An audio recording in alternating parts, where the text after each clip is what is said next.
Hello everyone, this is WarayinUk. Ayan, welcome to my chat. Why should I say ayan? Hello everyone, this is WarayinUk and welcome to my channel.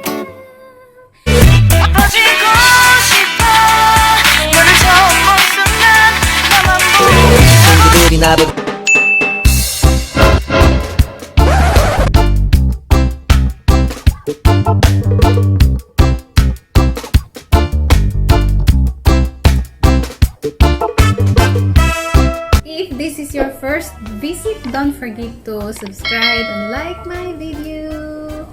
Thank you so much. Welcome back. And thank you so much for your support. And today, I'm going to show you what's inside my bag during traveling at this pandemic time. So, I'm gonna show you here. This is my backpack. And I'm gonna show you what's on it. And it's kind of full actually. So, ayan, this is my backpack. It's not that big. It's quite heavy. So, ayan.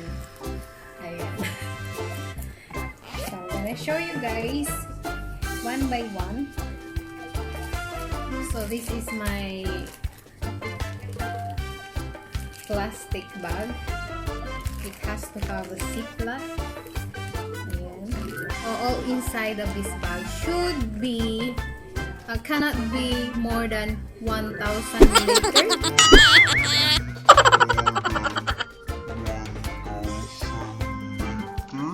So inside of this bag, hand carry bag, in this plastic,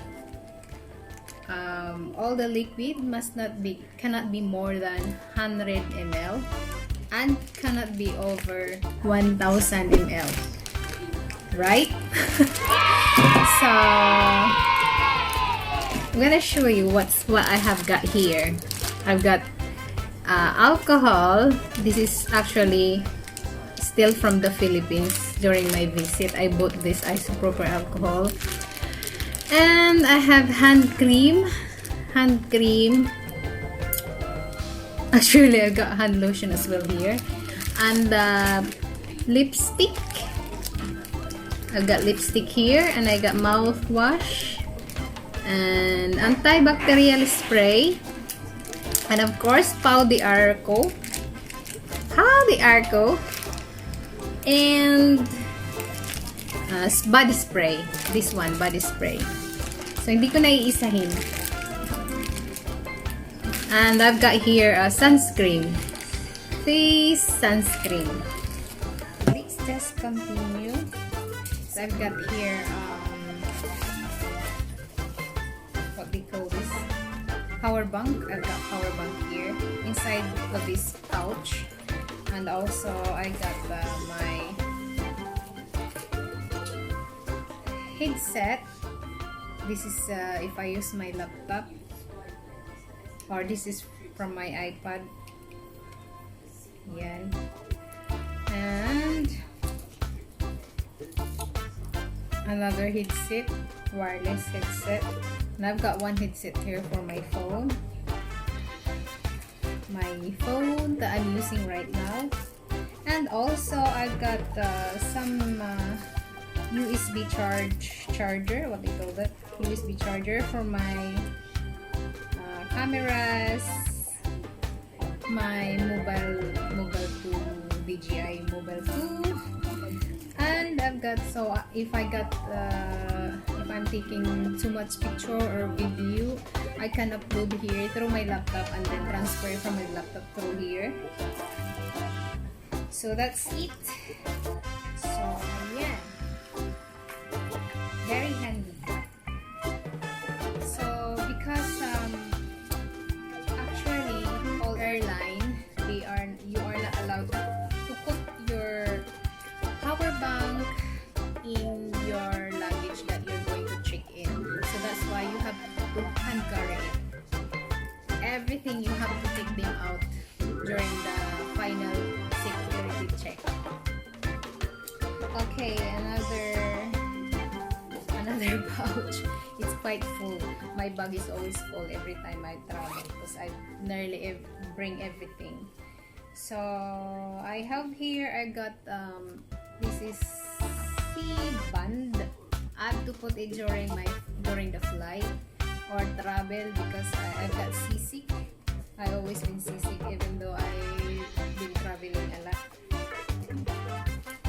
And cleaning wipes, women must have, and lots of wipes, tissues of course, and some candies. I got some candies, and a napkin, and some gums, and some paracetamol. Of course, it's very important if you're traveling. You always have some headache tablet, diarrhea tablet. You must always take it with you. And in case you get sick, you got cold or flu, you have this one. I've always put it in my hand carriage. Yeah, this is like paracetamol, something like that. Yeah, I always carry them. And I always have this because I'm bihilo, you know. I always have that. And some strepsils in case I got sore throat. I always have that in my hand carry. And because of this pandemic, before I have this quite a lot of mask. Yeah, it's very important because during the flight, the airline, it's one of the requirement that you must take mask because every 4 hours you have to change them during your travel. Okay, ano pa ba? I have this thingy, nail file.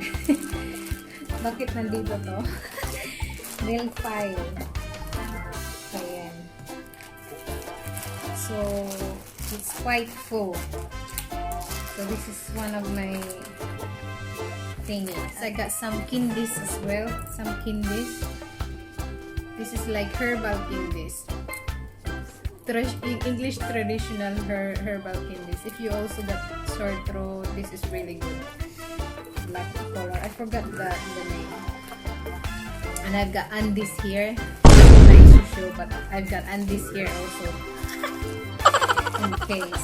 So this is like for woman really. If you're traveling, you always have Andes with you and one change cloth. In case, you know, because before I experienced, I've been stranded in one country. I'm stranded in Doha before, long time ago. I stayed there in the airport for 3 days. I think it was 3 days. So something wrong with my visa. I think it was year 2007 if I'm not mistaken. So, yan.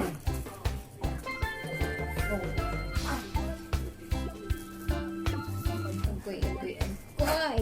Hindi na ma-close. So, sobrang ano na. Grabe na.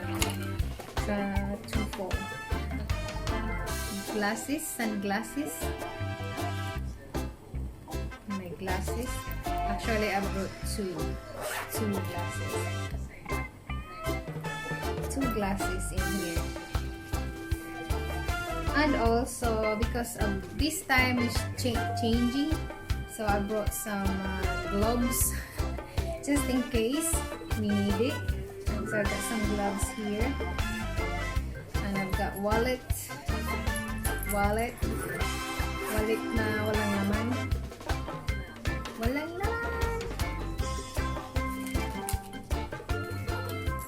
So ayan, this is my wallet.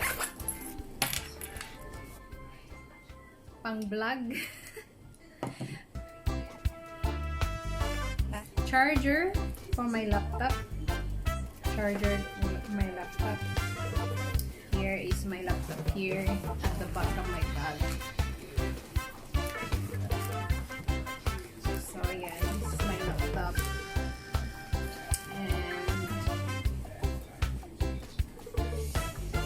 And also, I have here, this is a washable mask. I brought my washable mask in case I lost my other one, which is we have to draw it all the time. Because here in UK, every time you go into the shop, you have to wear a mask. So what else? I've got hairbrush here, my hairbrush and mirror. Ayan. Hairbrush, very small hairbrush. It's really good for traveling, or it's just really handy, really handy. And I've got here as well, like powder for retouch. Charot. Hindi naman ako nagre-retouch. Basta ano lang itsura, yan. This is the powder I'm using. Body Shop. Number 68. Ayan. So, this is the one in my compartment. What else? So, here also, I've got this. This is a digital scale. So, we don't access our luggage allowance or excess baggage. So it's very important you have this every time you go traveling. Alright. And of course, a pen. You should always have pen in your hand carry bag. At this time of the pandemic, we have lots of form to fill up. That's what the airline told us. They have given advice that you must always bring your pen. Actually, before we already brought pen, right? And wet wipes. Aside from hand gel or alcohol, you should always have wet wipes. That antibacterial. This is the antibacterial. It's very important. We have to have this in our bag.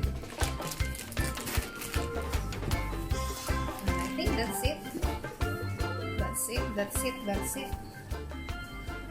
I think that's all I have here.